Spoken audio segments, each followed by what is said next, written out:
Już ponad 200 milionów złotych wisimy Unii Europejskiej. COP26. Wzniosłe słowa, mało konkretów. Policja na TikToku. Orłoś podsumowuje polskie władze. O tym m.in. będzie dziś w programie w telegraficznym skrócie. Niedziela, 14 listopada. Maciej Orłoś, pozdrawiam Was serdecznie z Krakowa, z hotelu. Zaczynamy. Ale zanim zaczniemy, ponieśmy przez chwilę krużganek oświaty. Sprawdźmy statystyki naszego długu wobec Unii Europejskiej. Długu, który zawdzięczamy uporowi naszych ukochanych władz. Za Turów ponad 27 milionów euro, co przy obecnym kursie naszej waluty, dość słabym zresztą niestety, oznacza prawie 128 milionów złotych, a za Izbę Dyscyplinarną ponad 18 milionów euro, czyli prawie 84 miliony złotych, a więc łącznie około 212 milionów złotych. Pięknie, a licznik bije. Orłoś, to wszystko wina Tuska. Für Deutschland. Dankeschön. Danke für alles. Für Deutschland. Zakończył się właśnie szczyt klimatyczny ONZ, czyli COP26 w Glasgow. W konferencji brało udział prawie 20 000 osób. Zgadnijcie jednak, jaka grupa delegatów była najliczniejsza ze wszystkich państw uczestniczących w szczycie. Oczywiście delegaci, w tym lobbyści związani z przemysłem paliw kopalnych. To świetna wiadomość, bo już teraz jesteśmy w niezłej D z ociepleniem 1,5 stopnia Celsjusza, a przy obecnej emisji idziemy na rekordowe plus 3 stopnie, co spowoduje niekontrolowane i niestety nieodwracalne zmiany klimatyczne. Biorąc pod uwagę wszelkie karkołomne założenia, że wszystkie dotychczas złożone deklaracje i obietnice polityków zostaną dotrzymane, załóżmy. Chciałbym kiedyś zrobić Polskę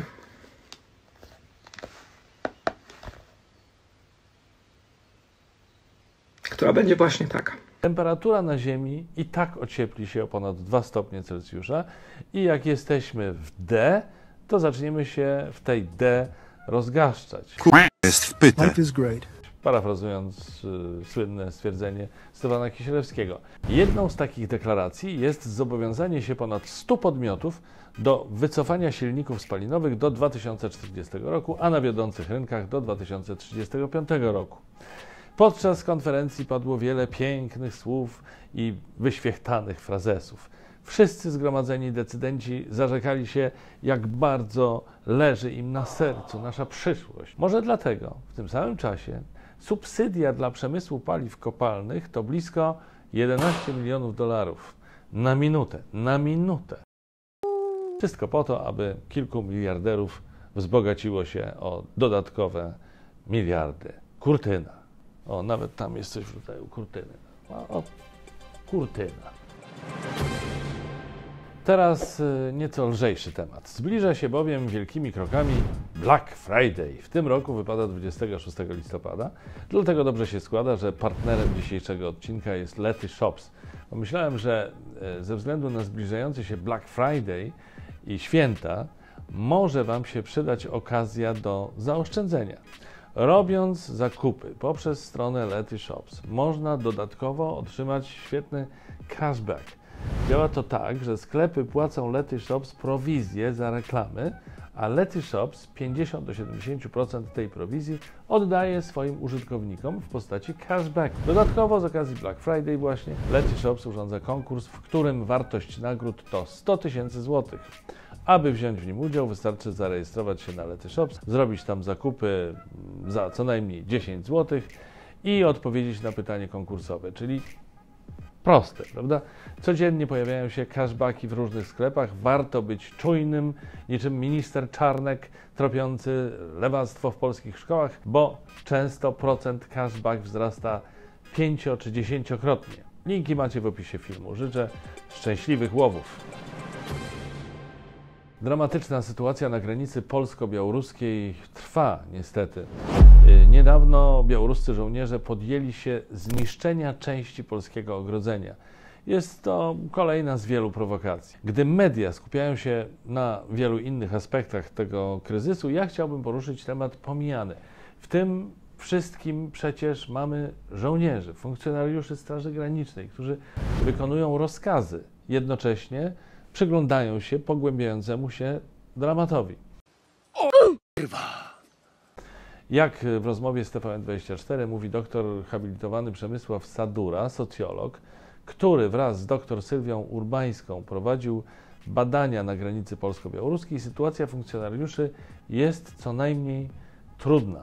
Ta presja psychiczna, z którą oni mają na co dzień do czynienia, wypełnianie rozkazów, często wbrew swoim moralnym odruchom, jest po prostu potworna. Sami opowiadali nam, że nie mają wsparcia, nie mają się komu wygadać. Psychologów albo nie ma, albo są, ale wojskowi i żołnierze im niezbyt ufają, bo boją się, że wszystko trafi do dowódców i zostają ze swoimi problemami sami. Może więc, szanowni decydenci, ruszą 4 litery i zamiast frazesów o tym, jak to dzielna jest Straż Graniczna, zapewnią funkcjonariuszom porządne wsparcie psychologiczne. Materiał do przemyślenia. Psycholog przydałby się też zresztą niektórym celebrytkom. Dobrze, nie kopię się leżącego. Wykorzystanie swoich zasięgów do pomocy w tej trudnej dla wszystkich sytuacji. Tak jak to na przykład robi Maciej Sztur. Szacunek. Nieoczekiwanie wsparcia udziela Polsce także królowa Elżbieta, a konkretnie brytyjskie wojsko. Wojska inżynieryjne Wielkiej Brytanii rozpoczęły bowiem rekonesans na polsko-białoruskiej granicy. Brytyjczycy w ramach tego rekonesansu w Polsce mają ustalić konkretny zakres działań, jakie podejmą. Może w ramach rekonesansu Brytyjczycy dowiedzą się także, dlaczego polski rząd nie chce wpuścić dziennikarzy na teren przygraniczny. Oto wielka tajemnica wiary, której pozostaje coraz mniej, jeśli chodzi o transparentność działań naszych władz. Skoro już jesteśmy w świecie celebrytów, to warto wspomnieć, że Britney Spears została w piątek zwolniona spod nałożonej na nią 13 lat temu kurateli. Ta amerykańska piosenkarka od prawie 3 lat walczyła o to przed sądem. Britney Spears odzyskała tym samym kontrolę nad swoim życiem prywatnym, majątkiem, może nawet mediami społecznościowymi. Oby tylko korzystała z nich lepiej niż niektóre jej polskie koleżanki i koledzy. A propos muzyki, oddaję teraz głos Antkowi, bo czas właśnie na muzykę w WTS-ie. Witam. Witam. Przede wszystkim zachęcam wszystkich do subskrybowania mojego nowego kanału Antoś Orłoś i oglądania kolejnego Witam, który już w najbliższą środę. A teraz przed Państwem pani Hela Mary.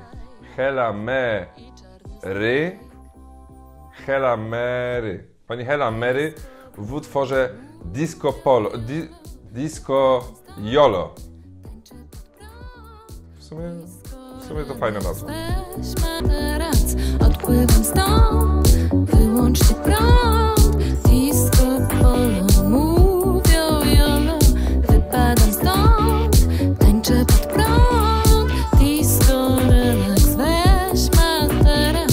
Odpływam stąd, wyłączcie prąd.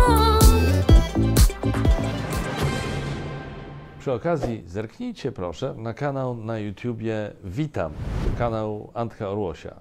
Pierwszy odcinek bardzo udany, świetne reakcje, komentarze. WTS gratuluje Antkowi, jednocześnie wyrażając nadzieję, że nikomu palma nie odbije, a część muzyczna w WTS-ie zostanie zachowana, podobnie jak programy z cyklu WTS Bis na moim kanale.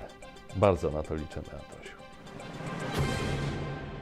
Polska policja po kompletnej dewastacji wizerunku tej służby podczas protestów kobiet, skądinąd w dużej mierze z winy terroru i nacisków ze strony rządzących, doszła chyba do wniosku, że czas coś z tym zrobić. Profile społecznościowe policji są więc od jakiegoś czasu rozgrzane do czerwoności. Facebook i Twitter, memy i śmieszki, a teraz nadszedł chyba czas na zdobycie serc młodzieży. Stąd funkcjonariusze ruszyli z kontem na TikToku. Profil obserwuje już 53 000 użytkowników. I pytanie do Was, co o tym sądzicie? Czy to dobrze, że policja chce śmieszkować w internecie? Podejścia na świecie są różne, bo na przykład konto na TikToku ma także izraelska armia, a z kolei amerykańscy wojskowi mają zakaz korzystania z tej aplikacji. Po prostu zakaz. Ja nie mam zakazu korzystania z TikToka, nawet mam tam profil, ale odkąd prezydent Andrzej Duda przestał być aktywny na TikToku, to mnie się też odechciało. Może niesłusznie, nie wiem. No nie wiem, co mam powiedzieć. I jeszcze zapowiedziane podsumowanie różnych populistycznych, głupich po prostu zachowań polskich władz. Miałem taką potrzebę, by w krótkich, żołnierskich słowach powiedzieć, co myślę. Bo tyle się dzieje codziennie, że pewne sprawy mogą nam umykać lub możemy się do nich przyzwyczajać, a nie powinniśmy. Wybrałem 3 sprawy, które szczególnie leżą mi ostatnio na sercu, a mówiąc wprost, szlak mnie trafia. Które wydają mi się szczególnie beznadziejne i wymagające napiętnowania. A więc uwaga, pogarda dla osób potrzebujących pomocy, tak zwane pushbacki na granicy polsko-białoruskiej. Kontrola granic nie musi stać w sprzeczności z pomaganiem biednym, zmanipulowanym ludziom. Duży, silny, w dodatku niby chrześcijański, europejski kraj powinno być stać na coś wydawałoby się tak oczywistego, jak pomaganie potrzebującym, pomaganie ludziom. Wspieranie Marszu Narodowców, autoryzowanie przez władze nienawistnych haseł antyunijnych, agresywnych, nieprzyjaznych, nacjonalistycznych, homofobicznych i ksenofobicznych. I to tyle na ten temat, wszyscy wiemy, o co chodzi. I jakby powiedzieli anglosasi, last but not least, tchórzostwo władz w sprawie szczepień. Okazuje się, że zdrowie, bezpieczeństwo Polaków jest mniej istotne, mniej ważne niż słupki poparcia. To, co może być wprowadzone i egzekwowane na przykład we Francji czy Włoszech, a więc możliwość weryfikacji, czy ktoś jest zaszczepiony, czy nie, na przykład przez pracodawcę, w naszym kraju jest niemożliwe do przeprowadzenia. I chciałbym tylko zaznaczyć, myślę, że mówię w imieniu wszystkich osób, które się zaszczepiły, że to jest bardzo, bardzo wobec nas nie fair, mówiąc niezwykle delikatnie. W komentarzach piszcie, co jeszcze dodalibyście do tej listy. Bardzo dzięki za suby i lajki i komentarze na YouTubie, polubienia i komentarze na moim fanpage'u na Facebooku oraz oczywiście za patronowanie na Patronite. Przypominam też, jak zawsze, o moim Instagramie, przepraszam, oraz o profilu na TikToku. A nie, przepraszam, na TikToku już od pół roku mniej więcej nie publikowałem, ale profil mam, można sprawdzić.